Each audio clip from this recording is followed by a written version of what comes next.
Bien, gracias por la espera. Vamos a dar inicio a esta segunda tutoría de didáctica específica de la matemática. Esta tutoría está siendo grabada para que posteriormente sus compañeros o ustedes, ¿verdad?, puedan revisarla.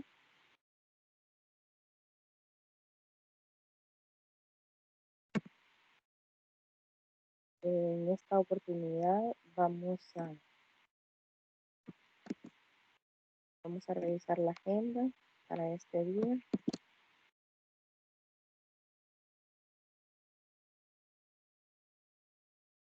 Los puntos que vamos a tratar, pues el saludo, ya les leen. Indicaciones generales, vamos a hacer un sondeo de lectura, vamos a discutir los contenidos correspondientes a esta tutoría, anuncios y recordatorios y las consultas, ¿verdad? Las consultas las dejo al final, pero si ustedes en el transcurso de la tutoría les surge alguna duda, pueden hacerla, ¿verdad? De igual forma.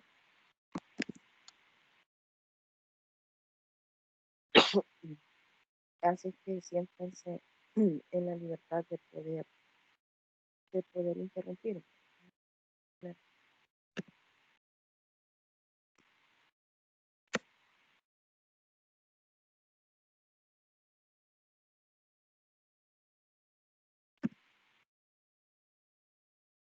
Las indicaciones generales, bueno, ingresar unos 5 minutos antes a Microsoft Teams para garantizar que todo inicie con normalidad. Esto es más que todo en el caso de los tutores, ¿verdad? Tenemos que salir menos unos 15 minutos antes. Estuve intentando, pero había tenido algunos problemas con la conexión. Pero ya estamos resolviendo esa situación y ahí estamos. Recordar el horario de consulta entre semanas, los miércoles de 7 a 8. Recuerden que la tutoría de repaso es el miércoles siguiente y después de la tutoría normal. En este caso, la tutoría de repaso eh, va a ser este próximo miércoles 7. Algunos estuvieron ahí conectados pasado.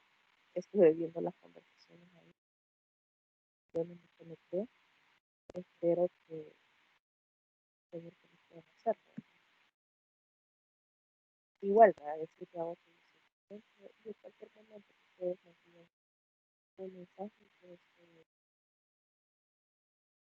sus inquietudes a través de los mensajes, a correo electrónico, institucional, foro de líneas o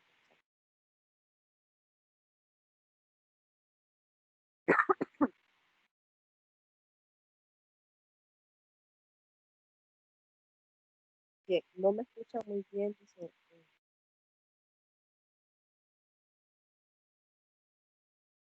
¿será que no me escuchan porque por el audio o no sé si es solo Nelson, ¿no?, que tiene problemas o todos me escuchan así?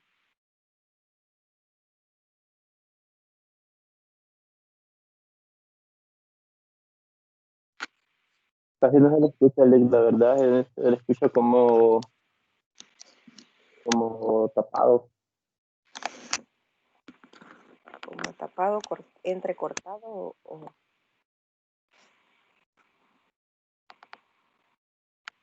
Sí, como si tuviera como si le hubiera puesto alguna tela o algo así al micrófono que se le escucha así como lejana la voz y se le corta.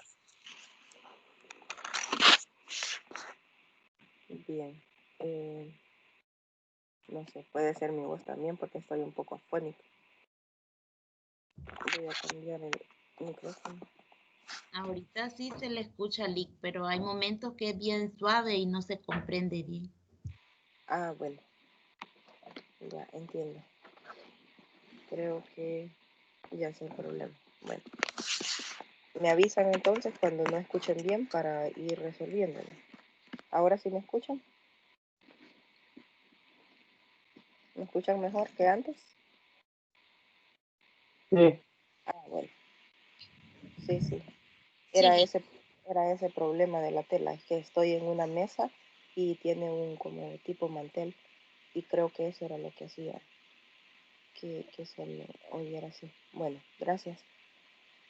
Bueno, les decía que en las indicaciones generales eh, el horario, ¿verdad? De consultas es de 7 a 8 los miércoles. Los miércoles es miércoles después de la tutoría, en este caso el miércoles 7, ¿verdad? Sus inquietudes a través de los diferentes medios oficiales, ¿verdad? Sea correo electrónico, institucional, está el foro de dudas también y la mensajería, ¿verdad? Yo utilizo bastante la mensajería, les he estado mandando algunos mensajes por ahí. Eh, bien, eso en cuanto a las indicaciones generales. Vamos a ver un sondeo de lectura de los contenidos que han estado leyendo, ¿verdad? Para esta semana. Estamos hablando sobre las recomendaciones didácticas para poder manejar el error en el aula. ¿Recuerdan alguna ustedes, alguna recomendación? Eh, Esto es siempre del material 1, ¿verdad?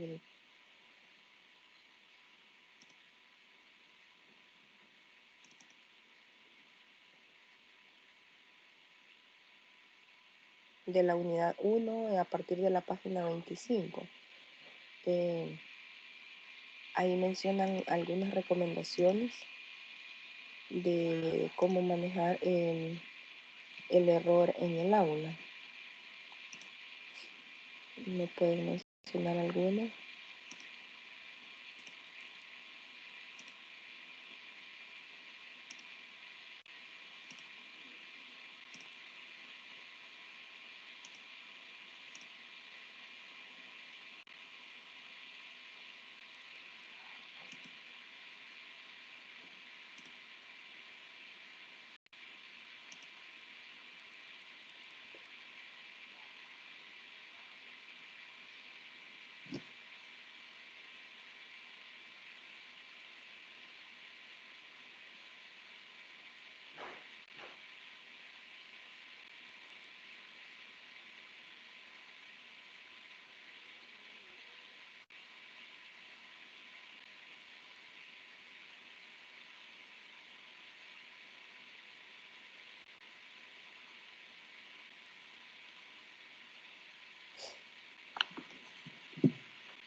Bien, vamos a ver más adelante entonces sobre esas recomendaciones, cómo podemos determinar el error frecuente.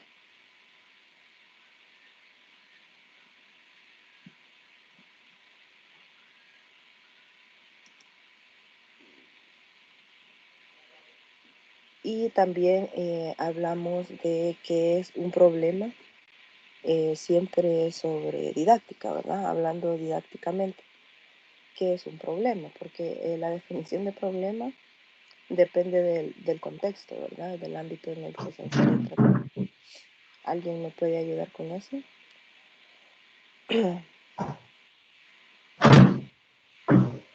sí, sí.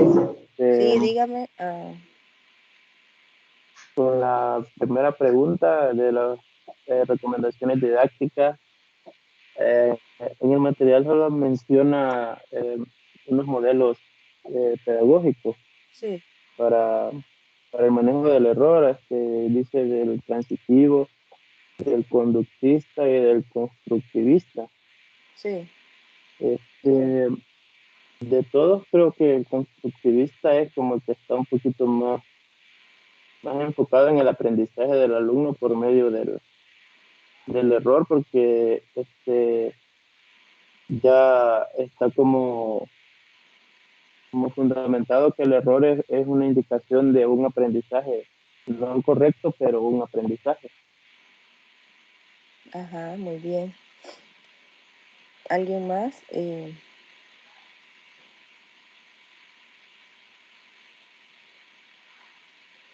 Bien, antes de continuar, le voy a dar la palabra al licenciado Javier. Veo que está por ahí y me levantó la mano. Hola, buenos días. Buenos días. Hola, buenos días. Disculpe que la interrumpa, pero bueno, solo quería aclarar, no sé si se le aclaró a ellos sobre la situación de que se va a reprogramar eh, algunas actividades debido a que la próxima fin de semana no habría actividad en distancia. Sí, yo les No comentaba sé en si un se le- mensaje, yo les envié un mensaje en plataforma del correo que usted envió, pero si gusta, para que les quede más claro, les podría explicar a usted. Ok, bueno, les aclaro un poco. Básicamente, lo que se tiene pensado que el próximo fin de semana no se utilice por parte de los estudiantes de distancia ni de otros estudiantes, en este caso de la presencial, que hoy están de manera virtual, los sistemas de la universidad, porque de alguna forma el próximo fin de semana tendrían el examen de ingreso. Entonces, ellos lo que quieren, o las autoridades que quieren evitar, es la saturación del sistema, porque son varios estudiantes que van a realizar esa prueba. Entonces, debido a eso, el Consejo Superior Universitario aprobó que esos 2 días no se tendrían actividad en ningún académicas de ninguna carrera, y eso nos incluye a nosotros. Entonces, dado esa perspectiva, la próxima semana, si no, eh, si tengo entendido, tenían tutorías de semana B. No sé si me podrían confirmar. Sí, sí, eran las tutorías de semana verde. Sí, Lick. Exacto. Entonces, digamos, si lo dejábamos igual el ciclo, entonces, como que, ¿dónde meteríamos esa tutoría? Entonces, las autoridades de distancia de esta facultad decidieron trasladar las actividades una semana posterior.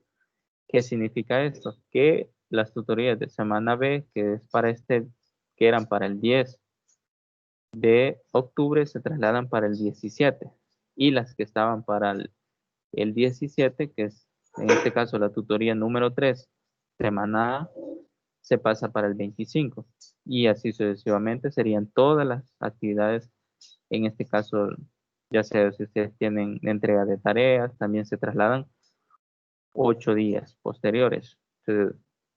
Pero toda actividad que se postergue a partir del 10 de octubre para allá. Las actividades que estén antes del 10 de octubre, esas no se reprograman. Si ustedes tienen entrega de otra actividad el 9, esa sí la tienen que entregar el 9.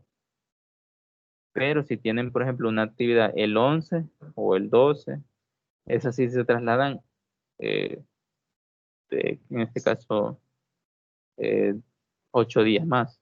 No sé si queda claro esa instrucción. Aparte, para que no se confundan, yo he publicado, en este momento no pueden verlo porque creo que el sistema está en mantenimiento, la plataforma no le pueden ingresar. Entonces, pero cuando pueda, ya esté habilitado nuevamente, en la pestaña de tareas y evaluaciones, yo he puesto el cronograma ya con las nuevas fechas para que las vayan tomando en cuenta y no tengan eso de confundirse entre las fechas que estaban anteriormente y las nuevas. Y todas ya las demás, todas las actividades que vamos a ir entregando ya van a tener esas fechas de entrega para que no tengamos tanto problema con respecto a las entregas y realización de ciertas actividades como las tutorías o el examen o la prueba ordinaria que tenemos virtual. Entonces, no sé si hay alguna consulta al respecto de eso.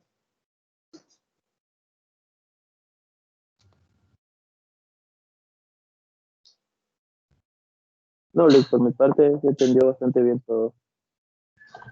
Ok. Todo No sé comprendido, si hay Lick. algo. Hola. Sí.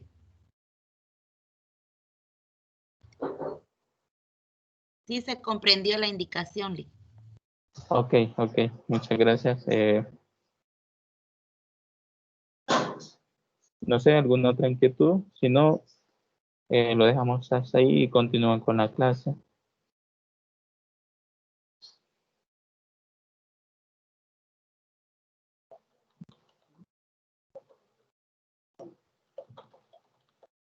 Entonces, bueno, no hay más. Y si no, si tienen pena o algún, por qué no querer hacerlo, ahí están los medios oficiales para eh, realizar su consulta.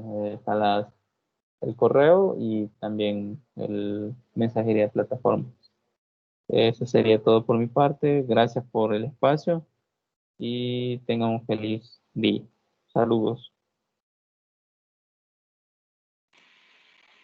Muchas gracias, Lick.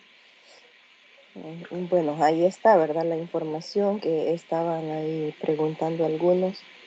Estábamos con esa incertidumbre, ¿verdad? De que se habían cancelado las actividades para el próximo fin de semana, pero no sabíamos cómo se iba a proceder para recuperarla, ¿verdad? Entonces ahí ya está claro. Significa que el próximo fin de semana no habría tutoría y el siguiente no vamos a tener la tutoría 3, ¿verdad? Sino que sería semana B, ¿verdad? Bueno, como el licenciado ya les indicaba, les va a poner ahí el cronograma de actividades actualizados, así es que no habría mayor problema a la hora de conectarse, ¿verdad? A las tutorías y a entregar las actividades, ¿verdad? Bien, continuando con el sondeo de lectura, ¿alguien más le gustaría participar con alguna de las preguntas que está planteada?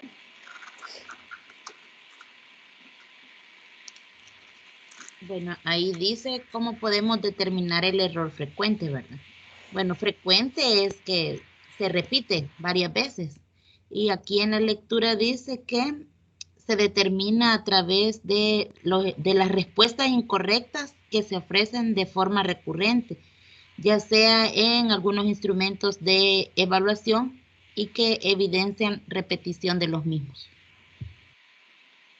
Muy bien, muchas gracias. Bien, ¿alguien más con la última pregunta? ¿Me ayudan? ¿Qué es un problema en cuanto al ámbito de didáctica, ¿verdad?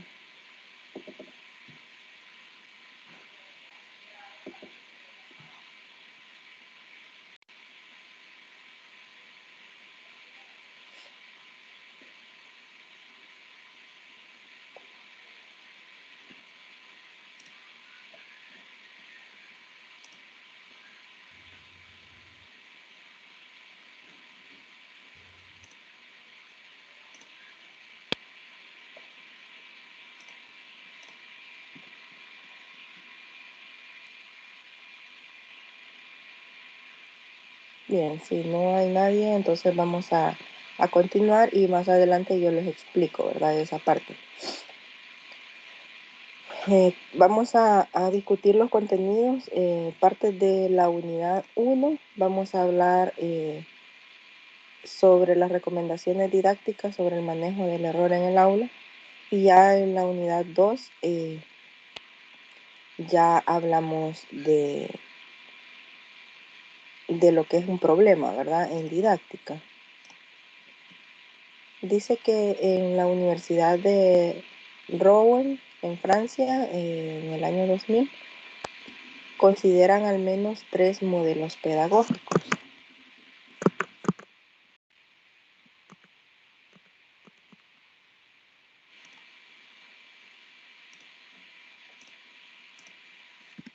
El primero de ellos es el transmisivo, ¿verdad? Del que hablaba ahí el compañero, ¿verdad? El modelo transmisivo es cuando el error es considerado como una equivocación dentro de un sistema que sí funciona bien, dice la teoría, ¿verdad?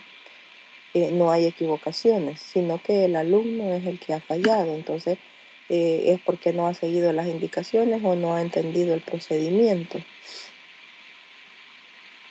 Entonces, en este modelo dice que el error es castigado, ¿verdad? Visto de esa manera es negativo, ¿verdad? En el caso de el modelo conductista, se considera que el error está previsto, ¿verdad? Es previsivo, ¿verdad? Equivocarse. Se evita, ¿verdad? Se trata de evitar que toda programación didáctica, dice la teoría, ¿verdad? Se evita puesto que toda programación didáctica hecha paso a paso con una secuencia didáctica coherente evita los errores. Esta posición es real. Entonces, en el modelo conductista dice que, digamos, si la clase se ha planificado bien y se ha organizado de tal manera que se evite, ¿verdad? Ese error, pues va a tratar de no cometerse. Y el próximo es el modelo constructivista.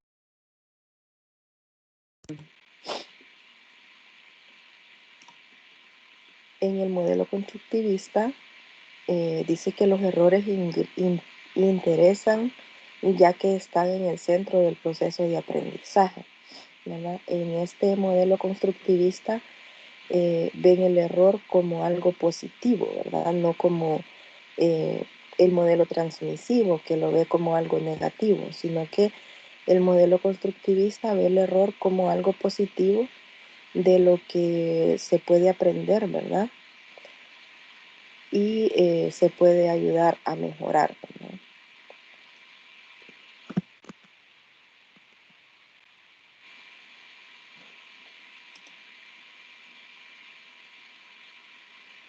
También en el material habla sobre los errores frecuentes que se pueden determinar de manera empírica y también mediante el estudio de instrumentos de evaluación.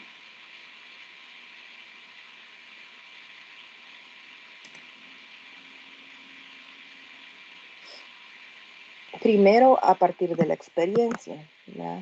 Ahí ya estamos hablando de los errores frecuentes. Dice que cuando el error frecuente se determina a partir de la experiencia que tiene el docente en su práctica educativa, entonces se considera su determinación de manera empírica y exige del docente dominio del contenido y experiencia en la práctica educativa para poder detectar el error, ¿verdad? Tal vez un docente que tiene poca experiencia no le va a ser tan fácil poder detectar ese error. Y en cambio, un docente con una experiencia bastante grande, ¿verdad? O amplia en su, digamos, ya tiene 20 años enseñando, ¿verdad? La misma asignatura, entonces ya detecta, ¿verdad? O sabe dónde los estudiantes más o menos se van a equivocar.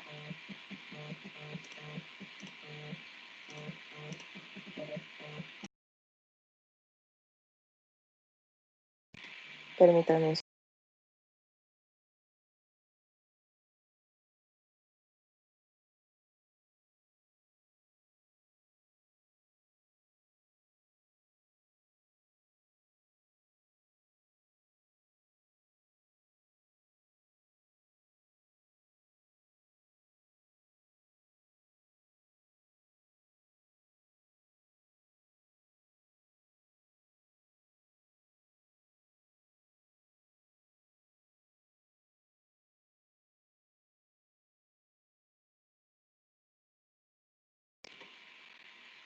Bueno, bien, me disculpo ahí, alguno de sus compañeros está intentando conectarse, pero la página ya no funciona, entonces solo logramos conectarnos. Yo cuando abrí la página pude entrar con el enlace que está ahí, ¿verdad? Pero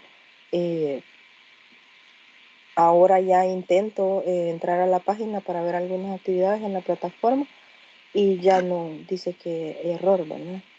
Entonces sus compañeros están intentando entrar.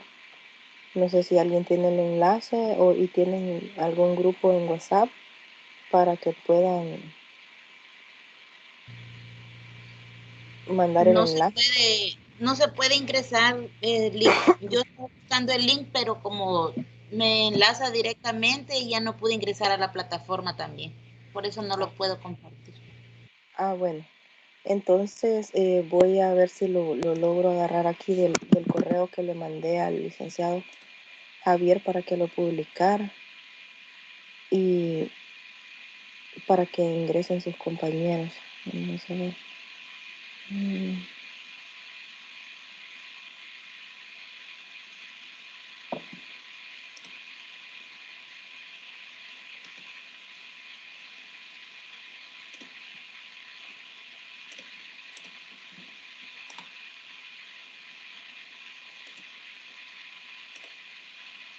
Bien, se los voy a pegar ahí para que tal vez ustedes tienen algún grupo en WhatsApp y se los pueden mandar.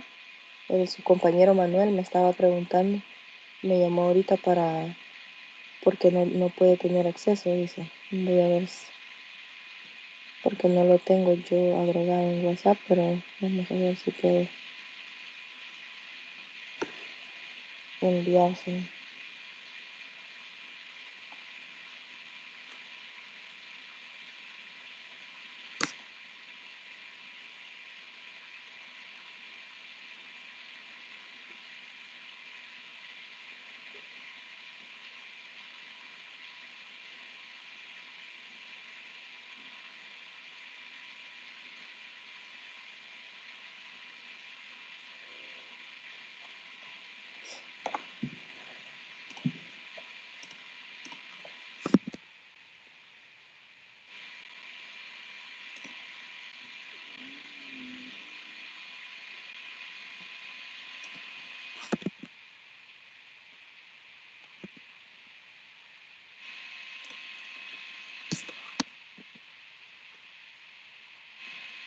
Bien, si ustedes pueden, se los envían ahí a los compañeros, porque a lo mejor por eso es que no se han conectado. Veo bien pocos, solo son 7 los que están conectados y yo sé que se conectan más. Bueno, mientras se conectan, vamos a continuar. Les decía que los errores frecuentes se pueden determinar por medio de instrumentos de evaluación, ¿verdad? Uno es a partir de la experiencia que tenga el docente. El otro mediante instrumentos de evaluación. Los instrumentos de evaluación que se utilizan se basan en las respuestas incorrectas, ¿verdad? Y qué tan frecuentemente o la mayoría de estudiantes responde a estas preguntas de manera incorrecta.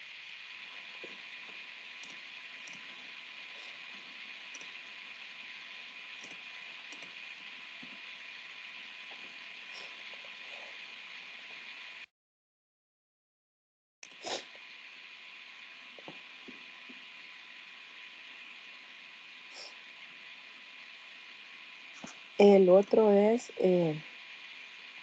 cuando se relaciona con un contenido en particular, ¿verdad? Cuando se tiene un contenido en particular, cuando el error frecuente se relaciona con el contenido, digamos un área del saber, ¿verdad? Una disciplina específica, los grupos de alumnos que desarrollan un proceso de enseñanza y aprendizaje similar, grupos de la misma región.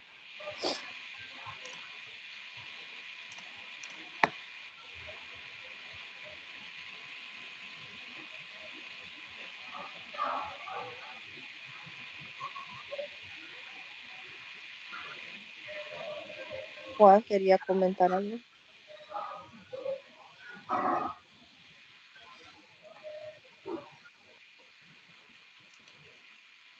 Bueno, al parecer selectivo el micrófono. De acuerdo con la causa que provocan los errores, estos se pueden agrupar en 3 grupos, dice, ¿verdad? Ya vamos a verificar los grupos. Dígame, Manuel. Permítanme. Hola.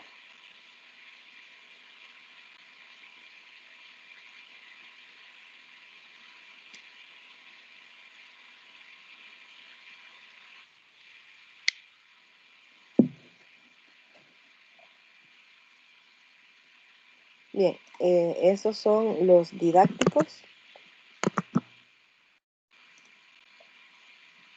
Los errores didácticos, ¿verdad? De acuerdo a 3 grandes grupos, los errores frecuentes se pueden determinar en 3 grandes grupos. Uno de ellos son los errores didácticos, que son aquellos errores que se dan en el proceso de enseñanza-aprendizaje y que están asociados en cuanto al desempeño del docente, ¿verdad?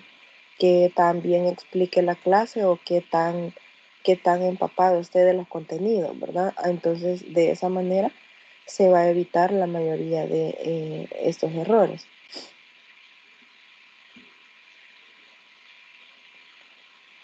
Errores asociados al contenido son errores que están ligados a la complejidad del contenido.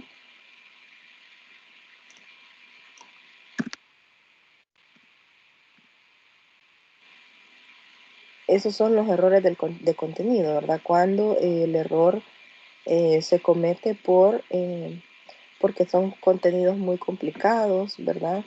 Porque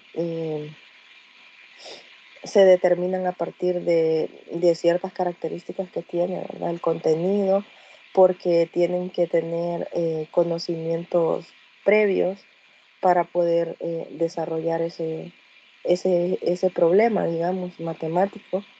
Entonces, todo eso genera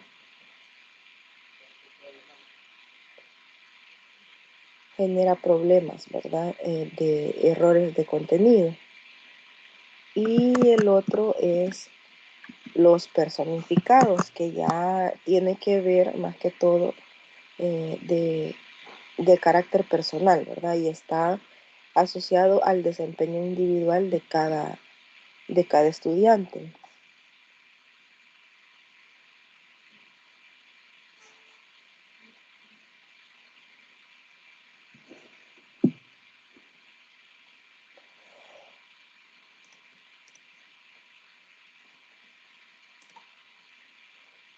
Aquí tenemos un ejemplo. Este ejemplo es numérico, ¿verdad? En cuanto a la posición de los números. El número natural de 6 cifras que tiene un 3 en el lugar de las centenas y un 0, un 1 dice ahí, en el lugar de las decenas y un 0 en los restantes lugares es, ¿no? Dice un 3 en el lugar de las centenas, un 1 en el lugar de las decenas y un 0 en los restantes lugares.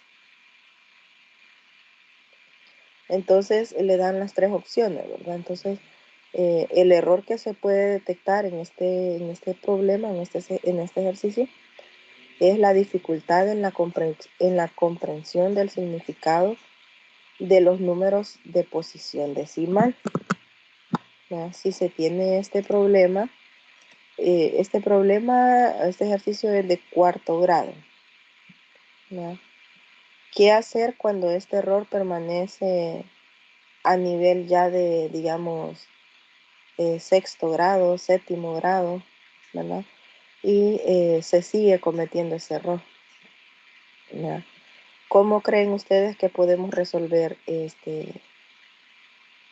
o cómo podemos evitar que los estudiantes sigan cometiendo el error porque no conocen, porque tienen problemas o dificultades para comprender el significado de los números de posición decimal? O sea, no pueden ubicar las decenas, las centenas, las unidades. ¿Cómo creen que podemos ayudar a que este error deje de ser frecuente?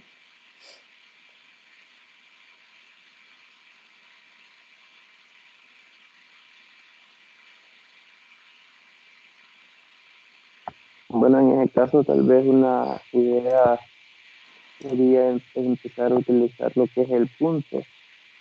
Por ejemplo, decirle al niño que al final de toda cantidad entera va un punto y que a partir de ese punto hacia adelante él va a empezar a contar unidades, decenas y centenas. Ajá, muy bien.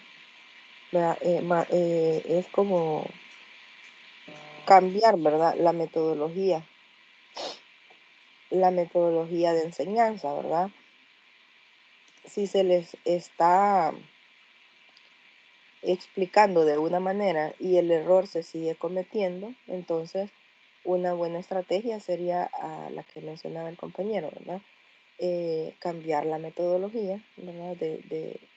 O la explicación de cómo se da ese contenido, ¿verdad? Para poder evitar, ¿verdad? Que los estudiantes más adelante vaya todavía en tercero o cuarto grado, ahí se ve eso de las decenas, unidades, centenas. Ahí como es la primera vez que lo ve, pues es probable que se equivoquen, ¿verdad? Pero la cuestión es que este error persiste, ¿verdad? En niveles superiores, ya en básica, en secundaria, digamos, ya tercer ciclo, ¿verdad? Incluso en bachillerato, ¿verdad? Entonces, si este error se va arrastrando y nunca se corrige, ¿verdad? Llegamos al nivel superior y se sigue cometiendo.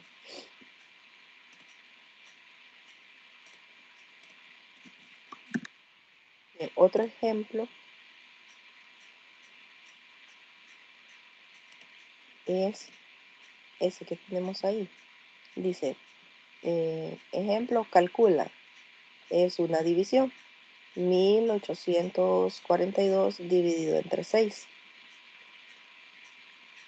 El error que se presenta en este caso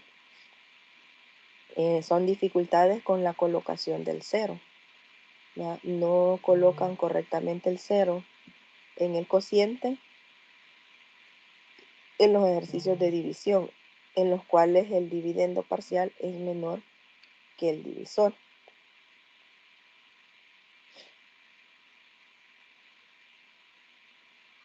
Entonces, ¿qué recomendaciones podríamos dar aquí para evitar ese error de la colocación del cero?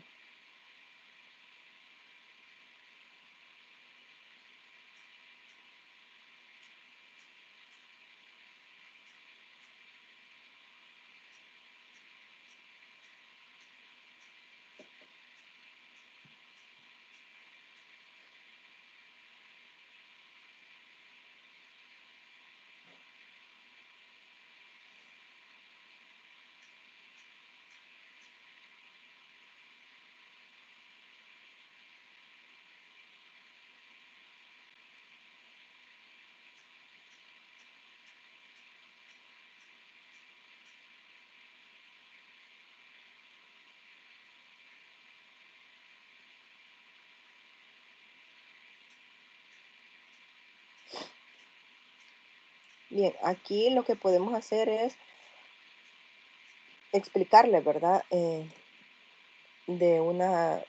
La base primero es que se sepan las tablas. Perdón. Si no se saben las tablas, pues es difícil, ¿verdad? Que puedan entender la parte de la división. Y a partir de ahí podríamos recomendar, ¿verdad? Que el docente explique con varios ejercicios, ¿verdad?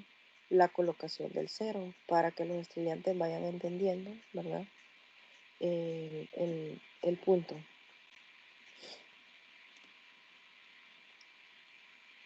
Otro tema que tenemos ahí son los problemas matemáticos en educación básica. Señala Beyer en el SNI la definición del término problema, ¿verdad? Presentada por diversos autores, entre ellos Nieto, que dice que un problema ve un problema como una dificultad que exige ser resuelta, una cuestión que requiere ser aclarada, ¿verdad? Porque es un problema y tenemos que darle una solución, ¿verdad? Sea cual sea.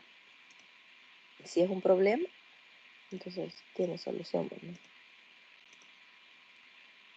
Según Meyer, citado por este autor Poyoli en 1999, dice que los problemas tienen los siguientes componentes.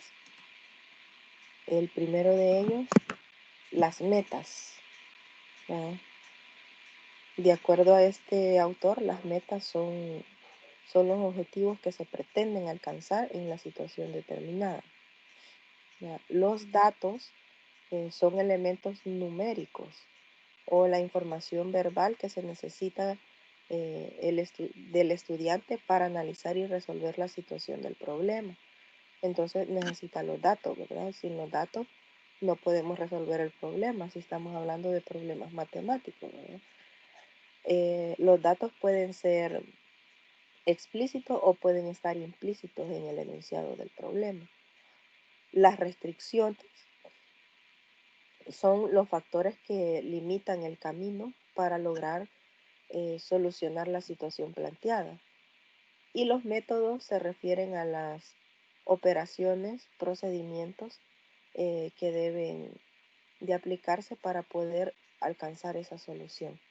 Entonces, partimos de las metas, que es la situación que se pretende, una situación determinada que se pretende alcanzar, los datos, que es la información que necesitamos para resolver el problema, las restricciones, que son los factores que limitan, ¿verdad?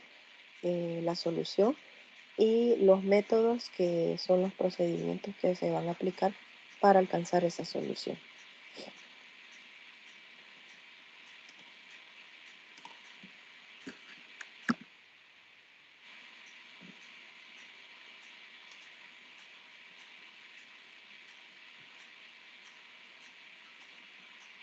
El Centro Nacional para el Mejoramiento de la Enseñanza de la Ciencia, CNMEC, plantea que un problema matemático debe poseer, entre otras, las siguientes características.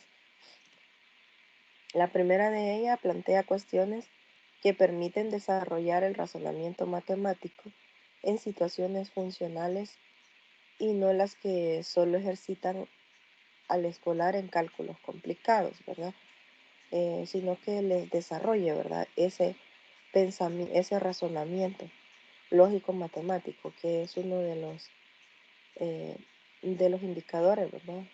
En el plan de estudio de matemática, el razonamiento lógico matemático, que es bastante importante.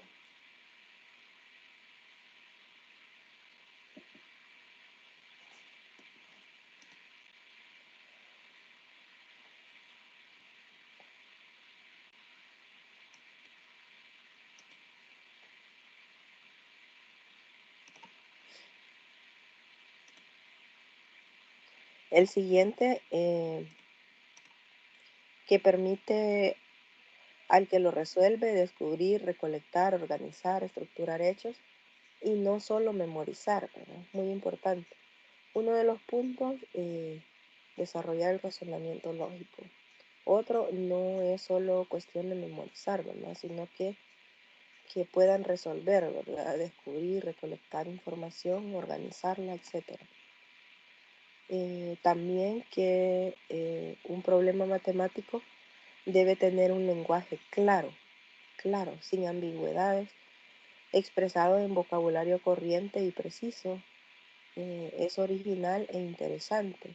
Entonces tiene que ser el lenguaje claro, ¿verdad? No con palabras rebuscadas, porque eso genera más confusión en los estudiantes.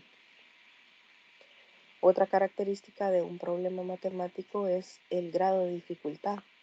Debe corresponder al desarrollo del educando.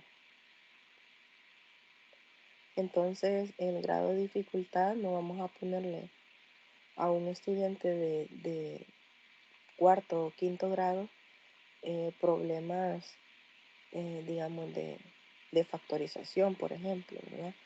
O de álgebra, términos, suma de monomios, resta, ¿verdad? Porque eso ya se ve a nivel de tercer ciclo. Entonces, el grado de dificultad debe corresponder a la edad y el grado, ¿verdad?, que está cursando. Más que todo el grado que está cursando el educando, porque son los saberes previos, ¿verdad?, que lo ayudan a entender mejor los contenidos que se le van explicando. Otra característica de un problema es que propone datos de situaciones reales, ¿verdad? Generalmente, si se han fijado ustedes, los problemas matemáticos tienen esa característica, que siempre van orientados a una situación real, ¿verdad? No habla de situaciones irreales, sino que situaciones reales que tal vez no se dan en el país, ¿verdad? Pero sí en otros países o lo contextualizan, ¿verdad? Muchas veces también hay problemas contextualizados. Ahora en el libro SMATE vienen bastantes problemas de esa manera, ¿verdad? Situaciones reales y contextualizadas al ambiente de los estudiantes en el país, ¿verdad? Y también en su lenguaje, ¿verdad? Como ellos lo van a entender. Otra característica es que no se reduce a soluciones que lleven solo a la aplicación de operaciones numéricas. Puede ofrecer la oportunidad de localizar datos en tablas, gráficos, dibujos y que el problema no da, pero son necesarios para su solución. Entonces, no solamente son valores numéricos, ¿verdad? Sino que también de análisis, de síntesis, ¿verdad? De todo eso que hablábamos antes en la parte de descubrir, recolectar, organizar y estructurar hechos. Otra característica es que está expresado de manera que despierte al alumno el interés por hallar varias alternativas de solución, si es que existen, ¿verdad? Muchas veces hay más de una solución. En otras solo hay una, pero hay diferentes formas de llegar a ella.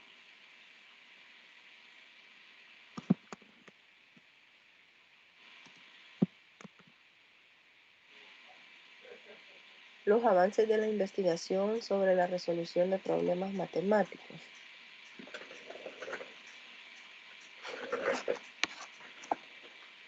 Un recorrido por los principales resultados de investigación revela 4 áreas de indagación en las cuales se han hecho importantes progresos. La primera,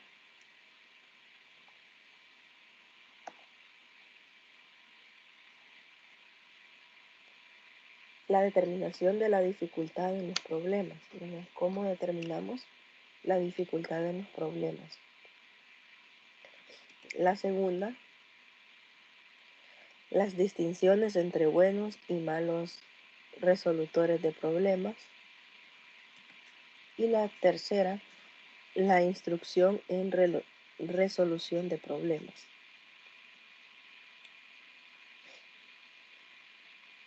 Esos son algunos avances en cuanto a las investigaciones de resolución de problemas. En cuarto, el estudio de la metacognición. Muy importante.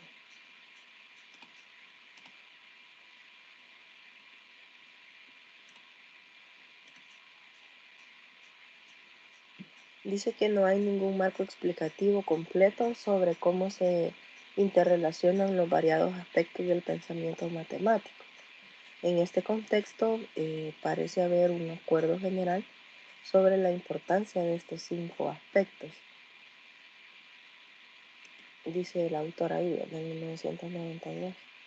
El primero dice que el conocimiento de base.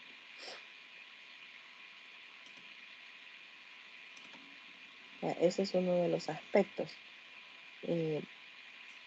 Sobre dice del pensamiento matemático, cuál es el conocimiento base que tenemos, ¿verdad? En cuanto al saber matemático, ¿verdad? En sí, tenemos que tener una base, al menos ya en nivel de primaria, secundaria, ya debería haber una base, ¿verdad? Las estrategias de resolución de problemas también, ¿verdad? Es otro de los aspectos importantes.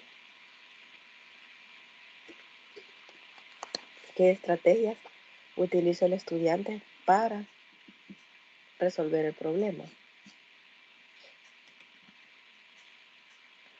los aspectos metacognitivos, que se refieren a procesos mentales, ¿verdad? Y de conocimiento.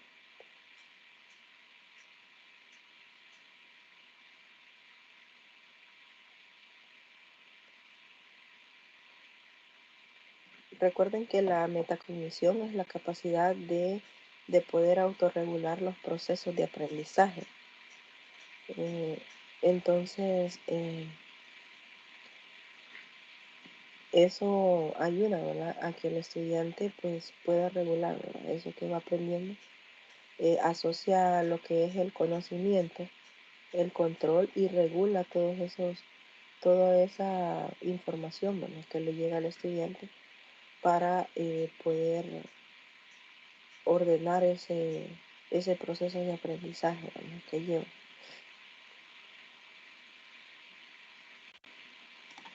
Y tiene que ver con la mente, por eso habla de la metacognición. Otro de los aspectos importantes son los aspectos afectivos y el sistema de creencias. Es muy importante que el estudiante tenga esos aspectos afectivos o socioafectivos, ¿verdad? Para eso ayuda mucho lo que es la escuela, ¿verdad? Para desarrollar esos aspectos afectivos.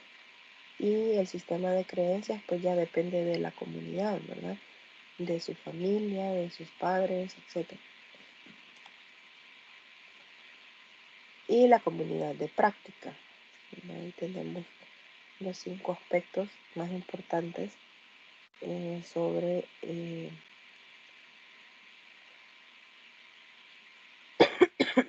sobre el pensamiento matemático. Bien, eso es en cuanto a los contenidos.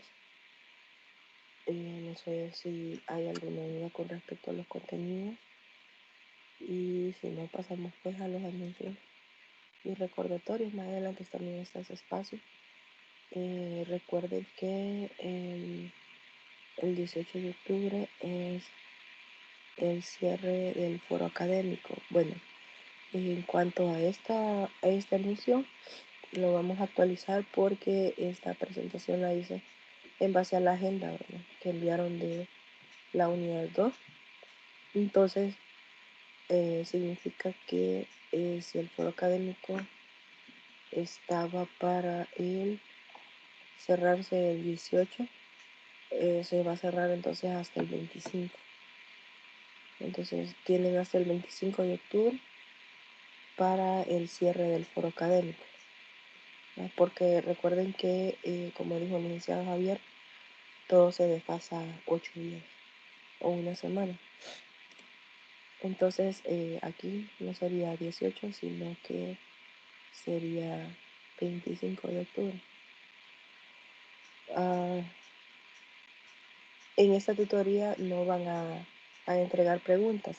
Recuerden que no en todas las tutorías se va a hacer entrega de preguntas, ¿verdad? En la anterior sí, ¿verdad? Les daba ahí las preguntas. En este caso no van a haber entrega de preguntas. Y para la próxima tutoría creo que sí tenemos, pero para esta no hay entrega de preguntas. Y eso serían básicamente los anuncios, ¿verdad? Y recordatorios.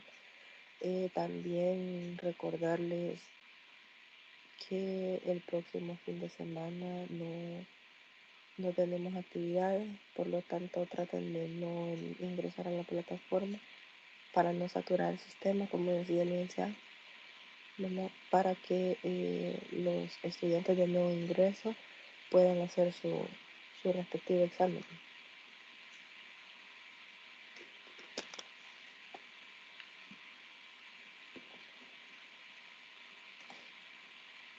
Ahora sí, llegamos al espacio de dudas, consultas.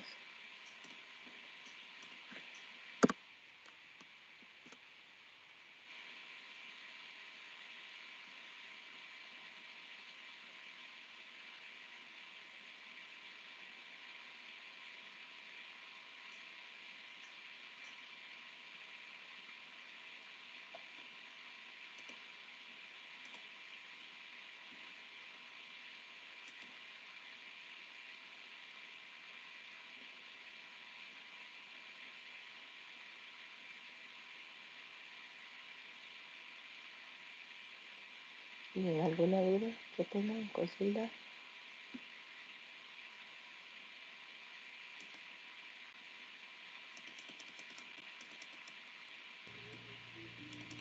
De mi parte no hay dudas, Lick. Bueno, gracias. Entonces,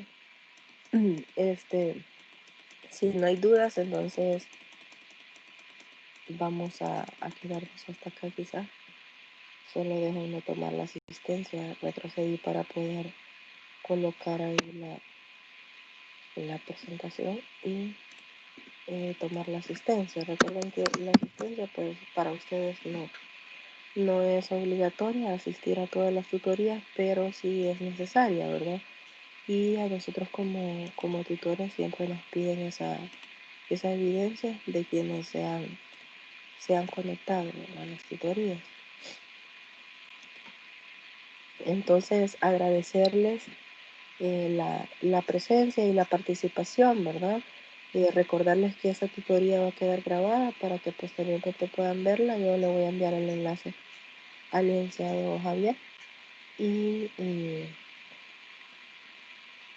así después sus compañeros, los que no pudieron conectarse, se puedan conectar, ¿verdad? Posteriormente, o la puedan ver más bien.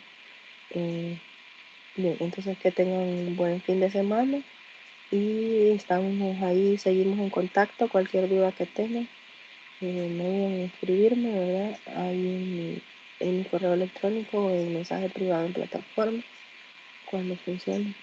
Y nos vemos entonces en la próxima. Gracias a ustedes, Isla. No, bueno, adiós, Lick. No, cuídense.